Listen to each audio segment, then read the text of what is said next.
नमस्कार साथियों, जय श्री राम। कैसे हैं आप सब? आप सभी का स्वागत करते हैं। आपका भाई, आपका मित्र, आपका बंधु डॉक्टर मनोज शास्त्री बलाली आज एक ऐसे विषय पर चर्चा लेकर के आए हैं। बहुत से लोग प्रश्न करते हैं, कमेंट भी आते हैं, फोन भी आते हैं और अनेक प्रकार से मिल करके भी अपनी समस्या बतलाते हैं। बहुत मेहनत करते हैं, पूजा पाठ भी करते हैं और आपके बताए हुए सभी उपाय करते हैं, लेकिन फिर भी हमारा काम नहीं बन पा रहा। ऐसी क्या समस्या आन पड़ी है? देखिए, हम आपको बार बार कहते हैं कि जप तप नियम स्वाध्याय ये सारी चीजें साथ में चलनी चाहिए। आजकल लोग बहुत परेशान हैं। हर तीसरा व्यक्ति किसी न किसी परेशानी से रोजाना चिंता में ही शयन करता है। प्रातःकाल उठते ही फिर चिंता सताने लगती है। कहाँ पर हम गलती करते हैं? कौन सी ऐसी बातें हैं जिनका निराकरण जरूरी है? आप छोटी छोटी लापरवाही के कारण पूरा जीवन भर दुखी रहते हैं, आपकी संतान भी दुखी रहती है और इसके साथ साथ आपका धर्म से भरोसा उठ जाता है, भगवान से भरोसा उठ जाता है। और भगवान से भरोसा उठने का मतलब धर्म को हानि होना। धर्म को हानि होगी तो मनुष्यता समाप्त होगी। हर कोई व्यक्ति किसी न किसी गलत तरीके से आजीविका कमाने का प्रयत्न करेगा और फिर वह किसी नए गड्ढे में गिर जाएगा, जिसके कारण उसको सामाजिक, सांसारिक, कानूनी और गृह कलेश अनेक प्रकार की समस्याओं से होकर गुजरना पड़ेगा। इसलिए ऐसी क्या बात है? क्यों ये सब हो रहा है? इन सब बातों को जानिए। हम ज्योतिष के साथ साथ आपको वास्तविकता से अवगत कराने का प्रयत्न करते हैं, क्योंकि ज्योतिष केवल उपाय बतलाता है, टोटके बतलाता है। ज्योतिष के अंदर मंत्र है, यंत्र भी है, लेकिन तंत्र का प्रयोग नहीं होता। आप मंत्र का प्रयोग भी कर लेते हैं, यंत्र भी बना करके रखते हैं, सब कुछ करने के बाद भी आपको सफलता नहीं मिल रही। अगर आपका जन्म समय तारीख है तो आप हमारे नंबर पे व्हाट्सएप कीजिए, हमसे व्यक्तिगत समय लेकर मिलिए। या आपका जन्म समय तारीख नहीं है तो आप किसी भी तरह समय निकाल करके आप प्रश्न कीजिए, हम आपको उचित समय पे उत्तर देने का प्रयत्न करेंगे। अगर आप व्हाट्सएप करते हैं तो ज़्यादा लंबा इंतजार भी करना पड़े तो आपको विचलित नहीं होना है, क्योंकि आप सभी की तरह बहुत से लोग परेशान हैं। सबका बारी बारी से हम उत्तर देते हैं।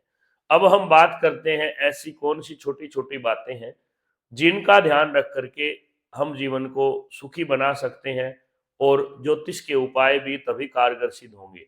कितने भी पूजा पाठ करो, हनुमान चालीसा करो, दोनों समय ज्योत करो, पूजा करो, मंदिर जाओ, गौशाला में दान भी करते रहो, कन्यादान भी देते रहो, अच्छे समय पे आप हवन आदि भी करवाते हैं, लेकिन फिर भी आपके घर में न तो पैसे जुड़ रहे हैं, न बच्चों में संस्कार अच्छे हैं, न ही घर में शांति है। तो उन सब के पीछे क्या कारण है, ये आज हम आपको बतलाएंगे।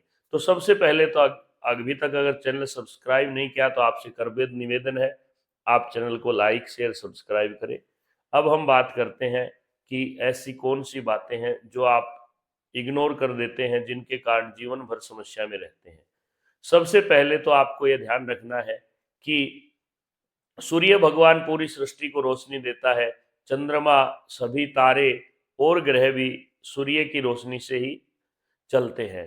तो इसलिए एक सबसे पहले आप, हम हर एक वीडियो में कहते हैं कि सूर्योदय के आसपास या तो आप 1 डेढ़ घंटे पहले या सूर्योदय के समय तक बिल्कुल आपको जग जाना चाहिए। दूसरी बात, जब भी आप कोई भी नियम लेते हैं, अगर आपको 31 दिन 11 दिन का कोई नियम दिया है तो आप उस पाठ के साथ साथ 11 21 31 दिन जो नियम है उसके साथ संयम भी रखिए। नाखून नहीं काटने, दाढ़ी नहीं बनानी, सूतक पातक में नहीं जाना, ब्रह्मचर्य का पालन करना, इन बातों का आप विशेष ध्यान रखें। अगर आप ये नहीं करते हैं तो आपकी पूजा व्यर्थ है। जब भी आप मकान बनाते हैं तो समय मुहूर्त का विशेष ध्यान रखें, क्योंकि कई बार आप अपना पुराना मकान तोड़ देते हैं और पंडित जी के पास जाके कहते हैं, पंडित जी अब हम पड़ोस के घर में रह रहे हैं, अब हम क्या करें, कोई नजदीक सी मुहूर्त बताओ। अब पंडित जी बेचारा क्या करेगा? आपने व्यवस्था पहले बता दी। अगर आपको कोई भी काम करना है तो आप व्यवस्था को बराबर में छोड़ करके सही मुहूर्त, सही तथ्य की बात करें, जिससे आपका सही समय पे अगर काम प्रारंभ होगा तो निर्विघ्न भी होगा और उस घर में रहने वाले सभी सुखी रहेंगे। वास्तु का विशेष ध्यान रखें। वस्तु स्थिति थी वास्तु, निवास करने योग्य स्थान को वास्तु कहते हैं। अतः आप जब भी मकान बनाए, महीने में कुछ ही ऐसे मुहूर्त होते हैं, साल में कुछ ही ऐसे महीने होते हैं और उन महीनों में कुछ ऐसे दिन होते हैं जिस दिन नींव पूजन किया जा सकता है। लोग अपनी मर्जी से करते हैं, जिसके कारण काफी दिक्कत परेशानियां उनके साथ आती हैं। उसके बाद अगली बात आती है, आप कई बार कोई भी कार्य करते हैं, जैसे हवन कराया या आपने कोई पूजा करवाई, तो ब्राह्मण को भोजन किए बगैर ही जाने देते हैं। ब्राह्मण भी समय के अभाव में आपको कह के निकल जाते हैं या आपकी भोजन की तैयारी नहीं है। तो आपको ध्यान रखना चाहिए, जब भी आप कोई अनुष्ठान, पूजन, हवन, यज्ञ करवाएं तो ब्राह्मण को पहले कहें कि हमारे घर पे आपको भोजन जरूर करना है, तो वह भोजन करके ही जाएगा। आप पहले से उनको निमंत्रण दें। उसके बाद अगली बात क्या ध्यान रखनी है? यह ध्यान रखना है कि घर में जो पूजा पाठ करने का स्थान है वह आपके सोने के स्थान से ऊंचा होना चाहिए। कई बार हम जाते हैं, घर का मंदिर तो पैरों में है, लोग बेड पर सोते हैं। अब भगवान को आप नीचे बिठा करके सुखी रहना चाहते हैं, ऐसा बहुत गलत है। इसलिए मंदिर को कम से कम अपने हृदय से ऊपर भगवान के चरण हो तो अच्छा रहेगा, ऐसा ध्यान रखें। या कम से कम आंख भगवान के चरणों के समक्ष हो या उनसे आपका नेत्र उन्मिलन, आपकी आंखें जितनी ऊंची हैं इतनी ऊंचाई पे भगवान का भी स्थान होना चाहिए। उसके बाद अगली बात क्या ध्यान रखनी है? ये छोटी छोटी बातें हैं, इनको आप अगर इग्नोर करोगे तो आप दुखी रहोगे, अगर इनको समझ जाओगे तो जीवन सुखी हो जाएगा।